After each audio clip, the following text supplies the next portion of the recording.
Grampa Lop by Stephen Cosgrove and Robin James.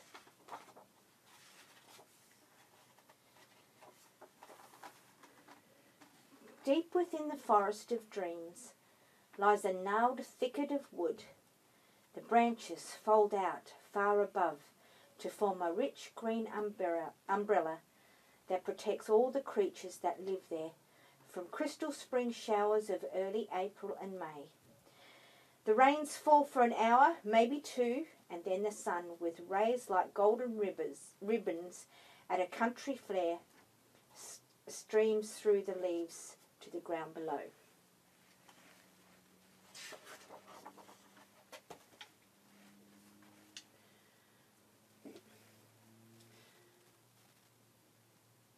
Grampa Lop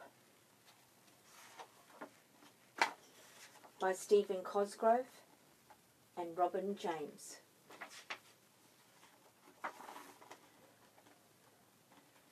Deep within the forest of dreams lies a gnarled thicket of wood. The branches fold out far above to form a rich green umbrella that protects all the creatures that live here from the crystal spring showers of early April and May. The rains fall for an hour, maybe two, and then the sun, with rays like golden ribbons at a country fair, streams through the leaves to the ground below. It was in this thicket that the rabbits of the forest lived and played all their lives. There were rabbits with big fluffy tails and rabbits with barely any tails at all. Short ones, fat ones, skinny ones, fluffy ones, and one very old rabbit called Grampa Lop. Grampa Lop was so old that his fur had long since turned grey. He wore a tattered scarf wrapped around his neck, and he always carried a twisted stick that he used for a cane. Early afternoon, at about 2 or 3, Grampa Lop would sit on his favourite stump and enjoy the warmth of the sun. He would sit quietly until, without his noticing, all the young rabbits would gather around his feet. They would try to be quiet, but it was so hard that a couple of them had to stuff their ears in their mouth to keep from laughing. Grampa Lop would lean back on the stump, look around, and begin in a very soft, low voice. Once upon a time, in a land of mist and magical things, there was an enchanted forest. As he would slowly tell the tale, a very strange and wondrous thing would happen. Grampa Lop would begin to stand straighter and straighter.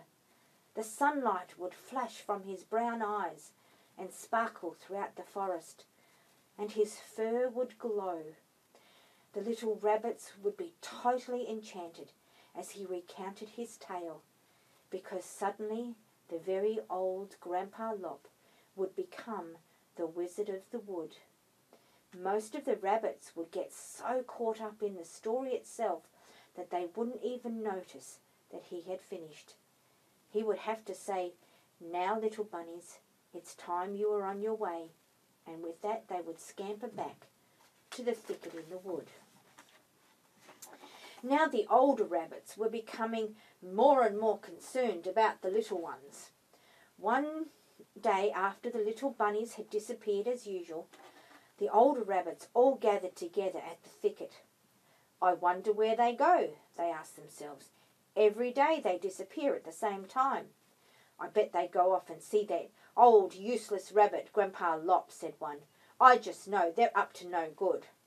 They chittered and chatted for a while, and then decided that when the little rabbits returned that afternoon, they would find out exactly what was going on. Sure enough, right on schedule, the little rabbits returned, and as agreed, the older rabbits asked where they had been. "Well," one said, "we went into the forest to see Grampa Lop, and he told us a wondrous story of the woods. And when he told us the story, the most wonderful, magical thing happened. Grandpa Lop became the Wizard of the Wood. "I knew it," fumed one of the older rabbits. "That old rabbit is teaching these kids nothing but a pack of lies." "But it's true," chorused the little rabbits. "When he tells us stories, stars and sparks appear. It's magic." The older rabbits hopped off to one side and muttered to each other, occasionally looking over their shoulders. Finally they stormed back to the children. "We've decided that you are lying because there is no such thing as magic. For that you are going to bed right this instant with no supper. And from now on you are forbidden to see this Grandpa Lop ever again." With tears streaming from their eyes, the bunnies all shuffled off to their beds. They had heavy hearts and very empty stomachs. The next day, as usual, Grandpa Lop sat on his favourite stump, soaking up the warm sunshine, and waited for the little rabbits to appear. He sat, and he must have dozed off, for he awoke with a start as the sun was just about to set. Much to his amazement, there was no baby bunnies, none whatsoever. Maybe they forgot, he thought, but surely they'll remember tomorrow. With that, he hobbled off to his burrow in the wood. The next day and the next, a saddened Grandpa Lop waited and waited for the children who never came. Finally, in desperation, he began hopping towards the thicket in the wood, searching for some sign of the bunnies. As he hobbled down the twisted path, leaning heavily on his cane, he came upon one of the older rabbits. "Good day to you," he said as he bowed stiffly. "I'm looking for all the little rabbits of the woods. You see, I used to tell them stories, but they've stopped coming to see me." "A good thing too," snorted the older rabbit. "All those bunnies ever learned from you was to lie and tell their own stories." Grandpa Lop was shocked. "But I never taught them to lie," he said. "I only told them the wondrous and magical tales of the forest." "You won't any more," huffed the rabbit, as he hopped quite quickly back into the forest.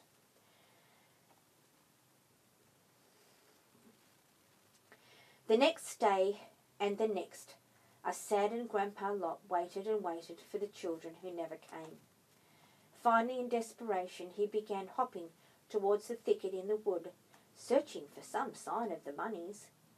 As he hopped down the twisted path, leaning heavily on his cane, he came upon one of the older rabbits. "Good day to you," he said as he bowed stiffly. "I'm looking for all the little rabbits of the wood. You see, I used to tell them stories, but they've stopped coming to see me." "A good thing too," snorted the older rabbit. "All those bunnies ever learned from you was to lie and tell their own stories." Grandpa Lop was shocked. "But I never taught them to lie," he said. "I only told them the wondrous and magical tales of the forest."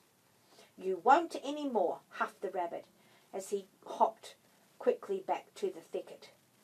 With a tear trickling down his cheek, a much older and sadder Grandpa Lop went back to his burrow in the wood.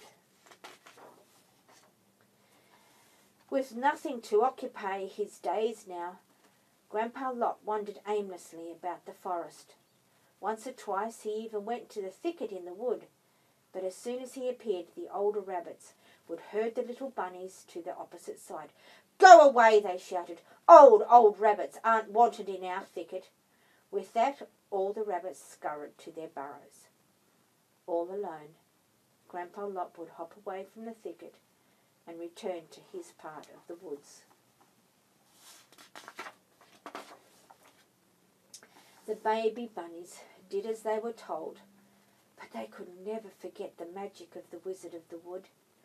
Sometimes when they were all alone, they would whisper about how much fun it had been, but most of the time they would just shuffle about the thicket, making dust and feeling very sad.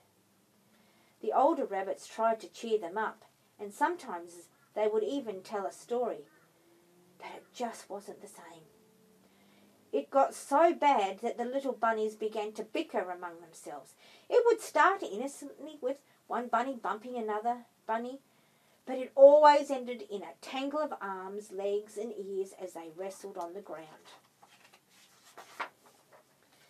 Finally, some of the older rabbits couldn't stand it anymore and called all the rabbits together. "This has got to stop," they said. "With all this moping and bickering, nothing is getting done. Food isn't being collected, new burrows aren't being built, and winter's coming."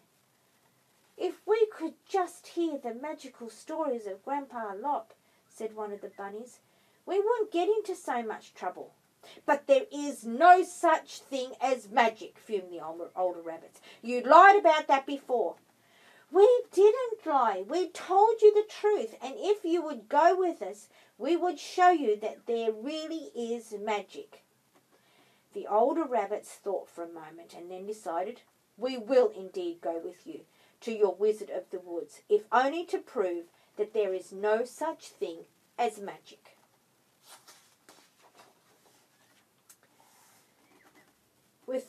They all hopped into the forest and down the long twisty trail to the stump where Grampa Lop sat waiting.